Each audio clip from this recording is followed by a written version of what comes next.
are ready for our next panel. They have been gathering outside like a storm cloud, gathering to come and smite us with lightning. About to arrive here. We're going to bring them right up on stage. Here they come. They are going to be led today by Fadi, Saab, Chairman and Chief Executive Officer of Trans Capital Finance. The man is a one-man conglomerate. He founded this company, banking and finance, aviation, tourism. He is a classic serial entrepreneur and has done amazing things with these companies. Fadi, Saab, so grateful to have you here today. There we go. Ladies and gentlemen, Kenan Colpan is the Chief Executive Officer at ITU, Teknokent, Turkey. He has brought American brands and spread them across Turkey. He's exported Turkish goods around the world, managing director for the Istanbul Technical University Science Park. Even still, a man of action. Thank you very much for joining us here today.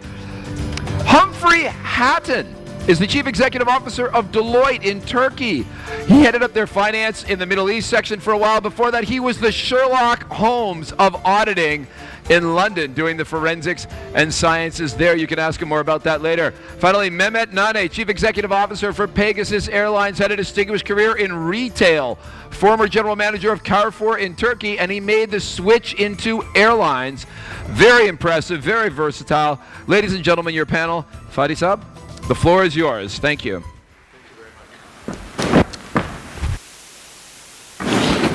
Thank you.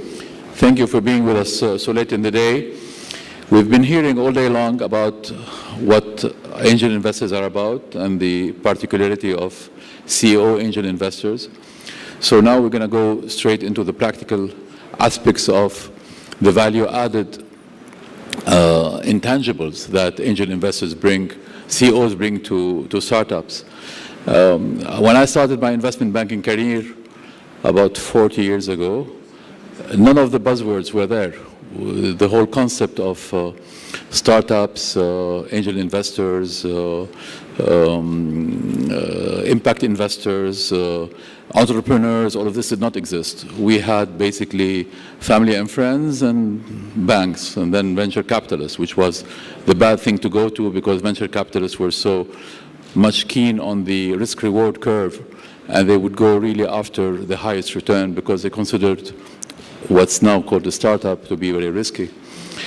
Today, in today's environment, CEOs have proven to be very valuable add-on to the ecosystem of startups, and I'm happy that we have three practicing CEOs who would hopefully share with us all their personal experience on the value, the tangible value of the intangible benefits that they bring to a startup.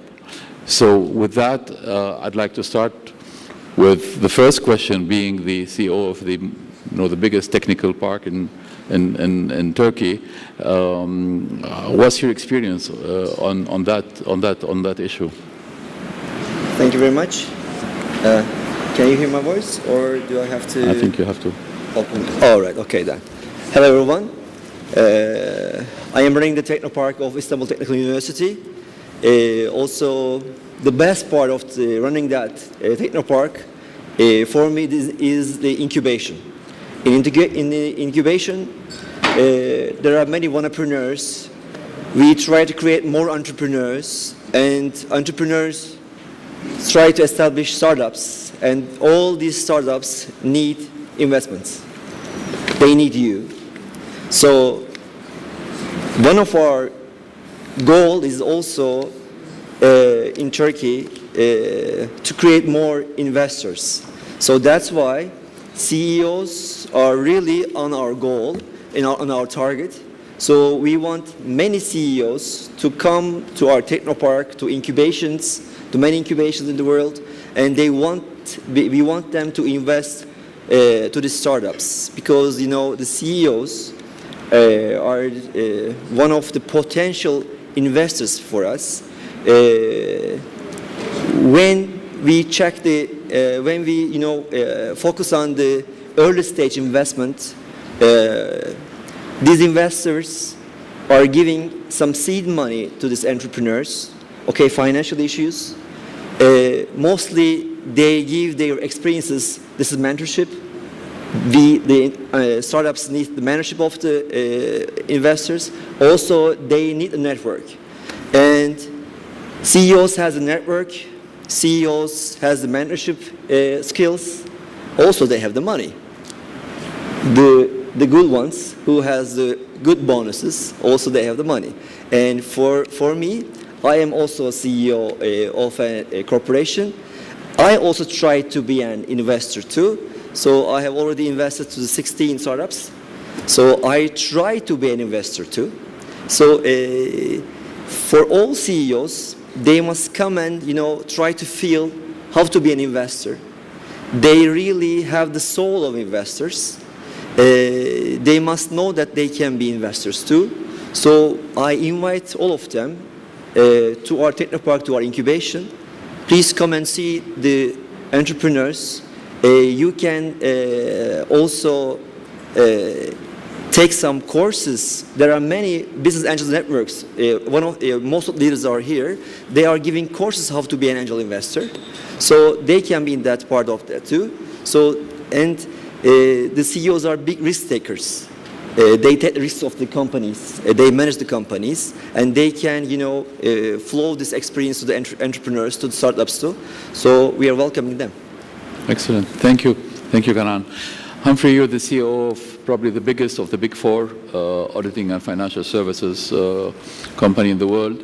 Normally, an investment company would not invest into any project without going to the services of an auditing firm, either for confirmation of numbers or for evaluation of the business model.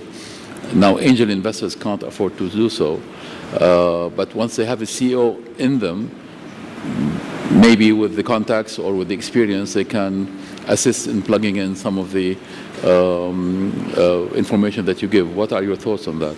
Yeah, thanks very much. I think it's a very good point, because we heard this morning how three of the things that angel investors can provide, in reverse order: the least important being the money, the second least being the network, the second least being the network and contacts, and the most important just being business acumen and being able to tell entrepreneurs how business is done and to guide them and mentor them in the complex world of business. So if you look at our business, most of our clients, of course, are not at that level. They're bigger. But there's a lot we can do to help people understand, like, what are the business norms. So, for example, if you have an entrepreneur, by the time you've reached the position of an angel investor, presumably you trust the guy, because that's one of the key things, getting to know, because you invest in people. You believe that he's a good leader, and obviously you believe in the concept and aims of the business. But that person may be very, very good at all that, but have very little kind of business acumen. They won't know what's normal. So, for example, to what extent should they perfect their product rather than move on and start parallel running something? To what extent should they open up a second office, a branch, move overseas? To what extent should they deal with a new investor who's interested in coming in with potentially a lot of money, but perhaps some quite draconian ties to that money and some option agreements they need to sign, which may be very tough on them in the future. Your average entrepreneur doesn't know whether this is really the norm, this kind of approach. Is it something they should be signing?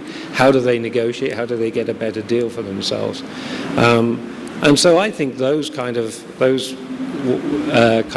business norms, in a way, they're the same for all businesses. The longer you've been in business, the longer you've been advising people, the more you get to understand what can be done, what can't be done. Entrepreneurs sometimes, obviously they need to understand what the legal environment is and the regulatory environment is, but at the same time they might want to challenge existing regulation, as we've seen around, for example, taxis and Uber and so forth. So if their model is to challenge regulation, how do they go about that? So again, those things are things that I think we can bring to the table, because we do for bigger businesses as well. Thank you. Mehmet, you're in a business close to my heart as the CEO of probably the most prominent low-cost carrier in Turkey. You deal without knowing with many startups, because they have to reach markets and they have access to markets. I wonder, are you in touch more with the startup community and with angel investing as an airline, or personal capacity?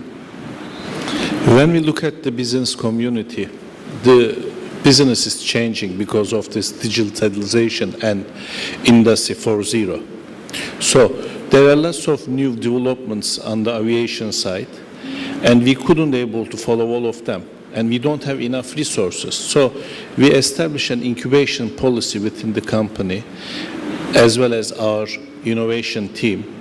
So if there's a newness in line with what we are interested as the business, current and forward-looking, we are getting in touch with the institutions. For example, ITU Teknokent is one of those institutions.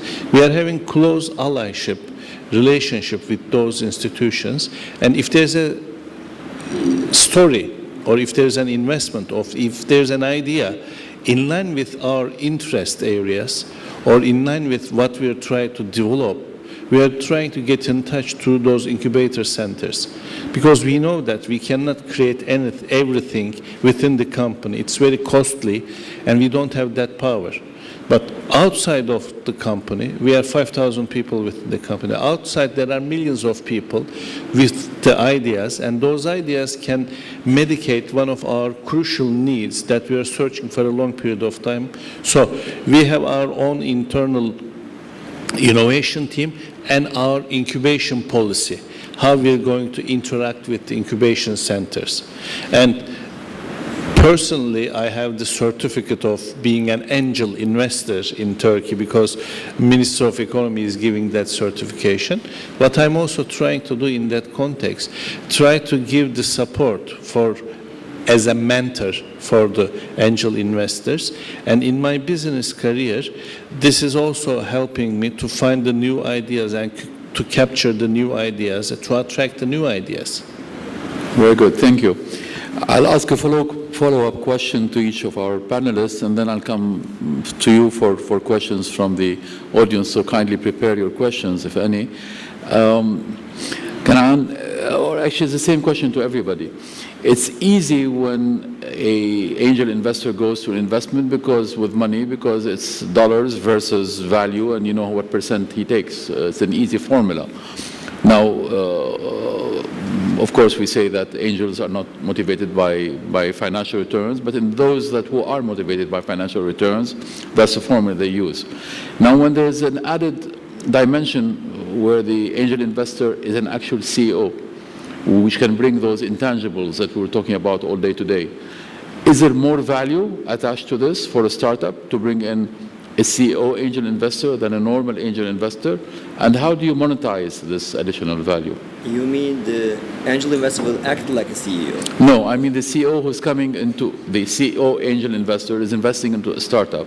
Yes. So the startup gets double return from him because he gets a return of money plus a return of his experience and intangible added benefits of being a CEO. Does this get monetized? And if so, how? Actually, we really, support this. Sorry, we really support this. This is not done so much in Turkey, but there are some CEO investors, and the problem is, after you invest the money, there's a question: will we have time to spare to the startup or not? Some of our investors, they spread and pray. Many of them are in this position because there is a problem of post-investment portfolio management in Turkey. I can sample it from Turkish market. You invest money to the startup, but after you invest money, it's hard to manage that. CEOs somehow can do this because they have the muscles of how to, manage a company. So they know how to delegate the businesses, so they can delegate it to the startup. Also, the word angel comes from that. You don't dominate the entrepreneur. You give your experience and you let him to do this.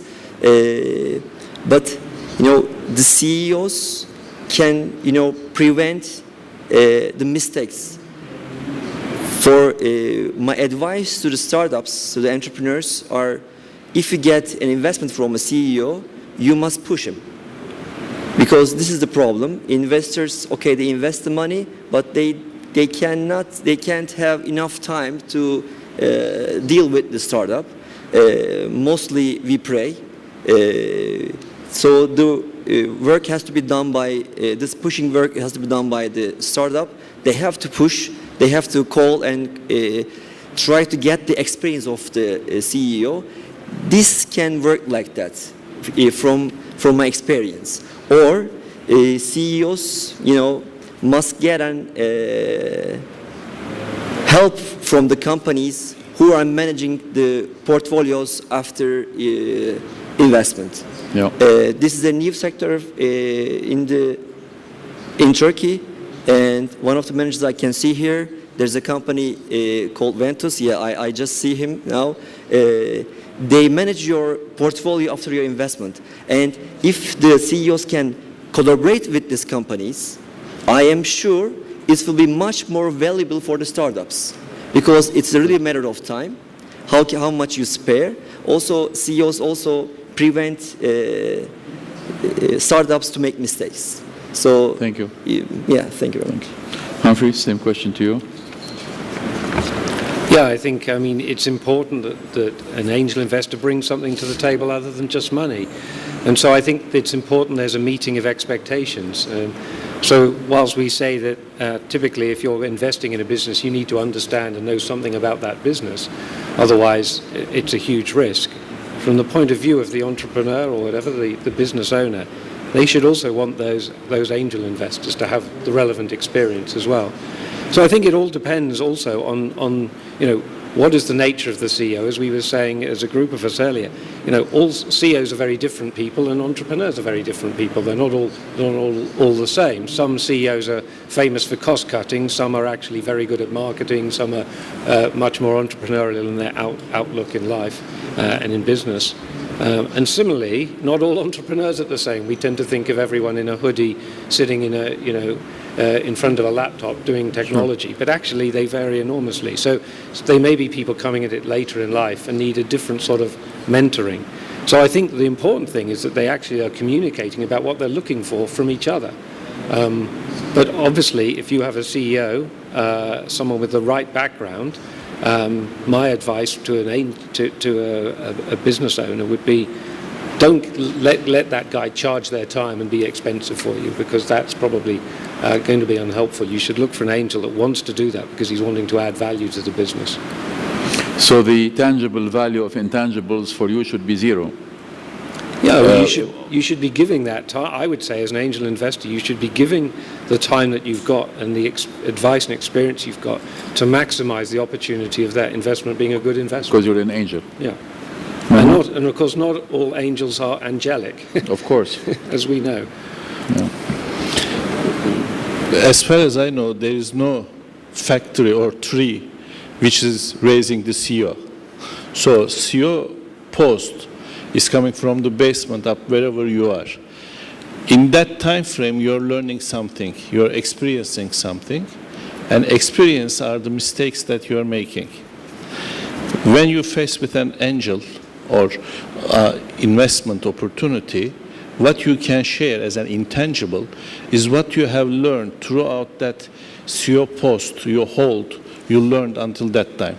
So if you're coming to that position in the 20 years' time, you're learning something in that 20 years to grant it that post. What you're sharing as an intangible asset is that 20 years experience with that idea. Because when you have the idea as the angel and the investor brings the money, there's something missing. There's the money, there's the idea, but what is the cement between the idea and the money is the management capabilities and developing that idea into a fruitful tree, because not every tree is giving fruit. That CEO, if it is a clever and manageable idea and the money is the right amount of money, can put the know-how to convert that idea into a living one. Because not every idea or not every CEO can able to manage that. Yeah. So the CEO can bring that experience into that equation as a catalyst and try to make the money and the idea to form the business. I think this is the main value added of the CEO in an angel environment. Great, thank you.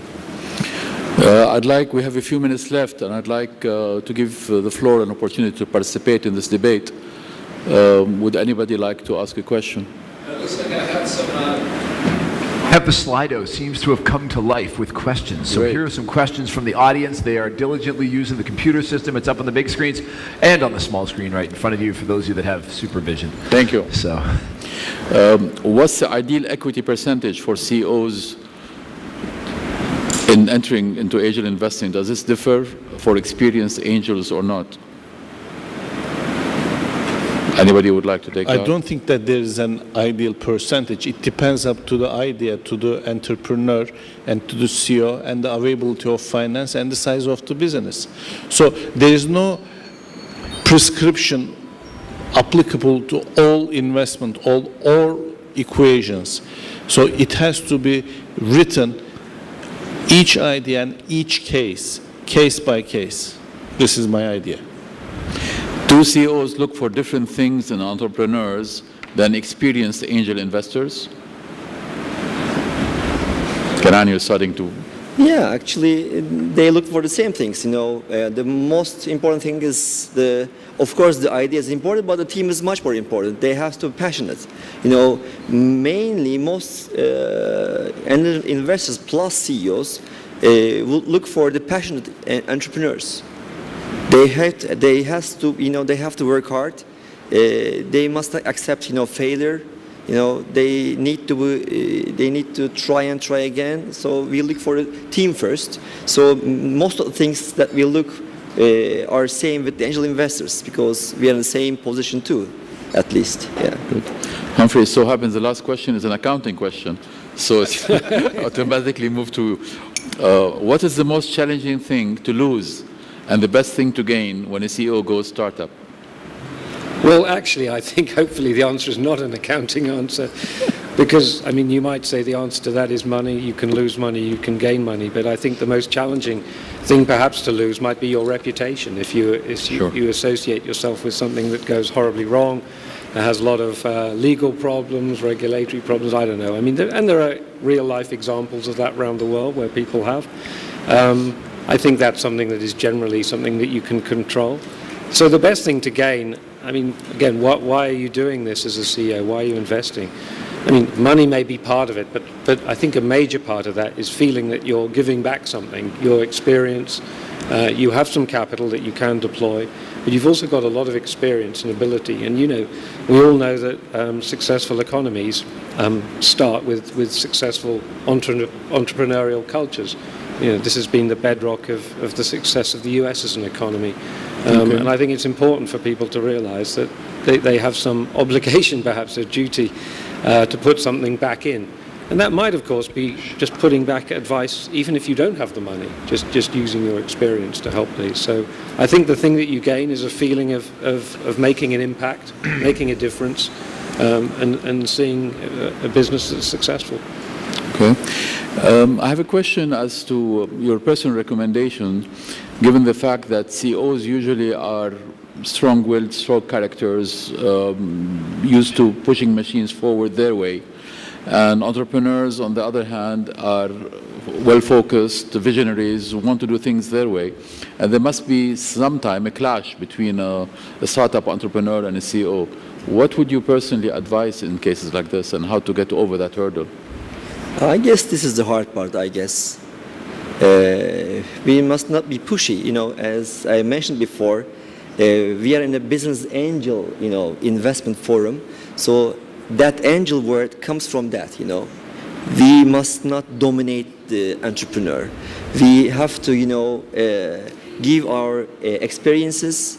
We must give the mentorship, but we must not push them. So also, this freedom creates the success in the entrepreneurship world too. Because of not having so much time, also can I add something more? Sure. For CEOs, starting to investment is the best way. Is establishing corporate venture capital funds too. So before you can force your company to create, to establish corporate VC funds. Also in the emerging markets, we really need that.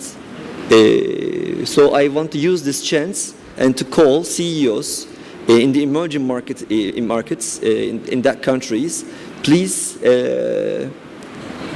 talk to your boards and try to establish corporate venture capital funds. Really, startups need this. They need your mentorship. Of course, they need to access to finance. So you are one of the most important keys. The market, the ecosystem is waiting for your help. Great, thank you. Humphry?